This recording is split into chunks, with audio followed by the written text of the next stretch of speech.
जय कार्ड सिद्ध।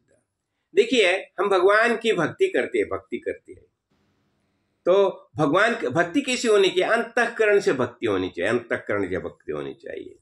अभी देखो, वो जमाने के सत्ययुग की बात है। वो जमाने में ये सुतपा और पुष्णी, ये दोनों पति पत्नी हैं। तो भगवान ने हमारे घर में जन्म लेना चाहिए करके दोनों ने बहुत बड़ी तपस्या की और भगवान प्रसन्न हो गया और भगवान ने वहां पुष्णी गर्भ करके जन्म लिया। ये वो जमाने का सम्राट हो गया पुष्णी गर्भ।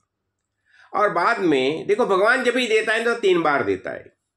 तो यही सुतपा और पुष्णी अगले जन्म में होगी कश्यप और अदिति।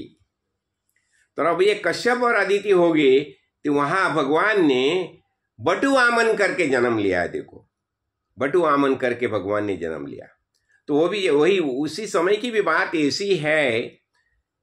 तो इंद्र का राज्य तो चला गया और बलि राजा ने राज्य कैप्चर किया है। तो उसी समय ये अदिति देवी, माता अदिति है, तो उसने ये पयोव्रत किया है। तो पयोव्रत से प्रसन्न होकर फिर भगवान ने वहां बटु आमन करके जन्म लिया है। देखो, ये भगवान का दूसरा जन्म हो गया। कहाँ? कश्यप और अदिति, इनके यहाँ ये बटु आमन करके भगवान ने जन्म लिया है। देखो, और फिर यही कश्यप और अदिति जो है वह अगले जन्म में होगी वसुदेव और देवकी। और उसी समय भगवान ने उनके यहाँ जन्म लिया श्री कृष्ण भगवान करके। देखो, ऐसा होता है। यहाँ मैं क्या बताना चाहता हूं, हमारा अंतःकरण बहुत शुद्ध होना चाहिए। हम बताते हैं ना, जैसी गंगा वाहे तैसे त्याचे मन, भगवंत जाण त्याचे जवळी। देखो, गंगा कैसे बहती है। वहां गोमुख के यहाँ देखो गंगा का बहना देखो, फिर गंगोत्री के यहाँ देखो, फिर बीच में कोडियाला में देखो, फिर ऋषिकेश में देखो, फिर हरिद्वार में देखो, आगे प्रयागराज में देखो। ये गंगा जैसी बहती है वैसा मन होना चाहिए, शुद्ध अंतःकरण होना चाहिए। और जब भी शुद्ध अंतःकरण होगा तो भगवान आते ही है। देखो, कभी कोई बुलाते है, अरे कोई भगवान तो क्या, भगवान आते नहीं। अरे क्यों आते नहीं? मीरा जैसे तुम बुलाते नहीं, शुद्ध अंतःकरण से बुलाओ उसे, वह आएगा ही। भगवान राह ही देखता है। फिर कोई बोलता है, अरे भगवान तो सोते ही नहीं। क्यों? तुम इसमें यशोदा मैया जैसे सुलाते नहीं। देखो, मैं ये क्या बताना चाहता हूँ, सबसे बड़ी बात है हमारा शुद्ध अंतःकरण। तो अंतःकरण शुद्ध होना चाहिए। और इसलिए क्या होता है, हमारा शास्त्र के आधार से आचरण होना चाहिए। जैसे बताया जाता है, पूजा अर्चा हम करते, क्यों करते हैं पूजा अर्चा? वो खाली हमारे लिए। चित्त से शुद्ध है कर्म, न तो वस्तुपलब्धये वस्तु सिद्धिर विचारेण न किंचित कोटि। कर्म कोटि भी हमारे अंतःकरण के शुद्धि के लिए हम कर्म करते हैं। अभी हम प्रयागराज गए, स्नान किया, वहां 5 डुबकी लग। क्यों डुबकी लगे? उससे क्या होने वाला है? देखो, उससे तुम्हें कुछ प्राप्त नहीं होगा।